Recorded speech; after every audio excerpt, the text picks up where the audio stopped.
Welcome to this University of Southampton's 5 in 5. In this video, we will be looking at league tables and how to understand them. Number 1. Who, what, when. As you begin your university journey, you will no doubt be bombarded by a range of facts, figures, rankings, and league tables, and it may take some time to decipher the value of each of these metrics.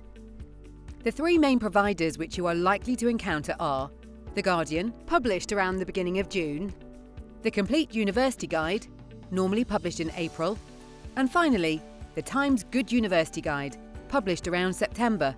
Here we can see that each provider uses different sets of data to come up with their rankings. It will help you discover why The Guardian ranks the University of Lincoln's Chemistry Department 3rd, but the Complete University Guide ranks the same course as 29th. Each year around October, the Times Higher Education publishes the Table of Tables, which amalgamates the main league tables. Number 2. The National Student Survey, otherwise known as the NSS, is sent to all final year students before their exams. It features heavily in many of the league tables and promotional materials that universities use. It consists of around 25 set questions and is meant to encapsulate the entirety of an undergraduate experience, something that is very hard to do. The survey features prominently in a league table like The Guardian's, with around 25% of their score being made up from the NSS. Sometimes, the data used in these league tables can be 3 or 4 years old, so it's important to understand the data you are looking at and decide how well it reflects the current goals, aims and position of a university. Number 3. TEF versus REF. The Research Excellence Framework is a well-established metric that looks at the quality and impact of research from universities. The survey is also one of the factors in deciding funding for universities, and it features in league tables such as the Times and Complete University Guide. The TEF is a much newer metric and was retrofitted to allow universities to increase their fees in line with inflation. The three main areas it draws on are dropout rates, graduate destinations, and again the NSS. You will find it promoted more than the REF, as universities are awarded in recognisable gold, silver and bronze. But these are guides, and there are other ways to determine the teaching within an institution.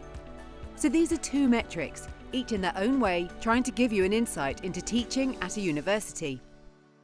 Number 4. How to use them. Some students end up using league tables more than others, and it's easy to get carried away, focusing on only the top 10, 20 or 30. If we look at The Guardian, for example, it's fair to expect the experience at Oxford University at the top of the league table to be very different to Bedfordshire at the bottom. The Guardian brings together for many institutions a broad range of subjects. At Southampton, for example, we teach engineering, biosciences, social sciences, humanities, art and health sciences, and we're proud to have some departments and subjects in the top 5 or 10 in the country, and we also have some that are in the top 30 or 40. These league tables are bringing together all of those different subject areas into one overall score. You should consider looking back beyond the current year to get a clearer sense of the university's longer-term performance. If a course, campus, city, accommodation, and all the other factors that come into your consideration feel right, then you need to think carefully about just how important a league table is. Which brings us on to number 5, the counter-argument. It's very easy to be bombarded by marketing statistics when you are thinking about a course or university. It's fair to say that an institution in Japan probably has very different beliefs, goals and values to somewhere in the UK like Southampton. This is also a competitive marketplace, with institutions competing locally, nationally and even internationally. Ultimately, a league table is a tool you can use as part of a broader decision-making process. Think about it like using a travel review website to book a holiday. You also use a range of other sources, insight, opinions, recommendations and reviews to make your final decision. So, here's our 5 in 5. Understand the metrics. Look at subject rankings. Don't be too swayed by marketing materials. Include lots of sources in your research. What's important to you about the teaching? You will need to decide what it is you are looking for in your course. How important are league tables in your decision-making process? Good luck with your research!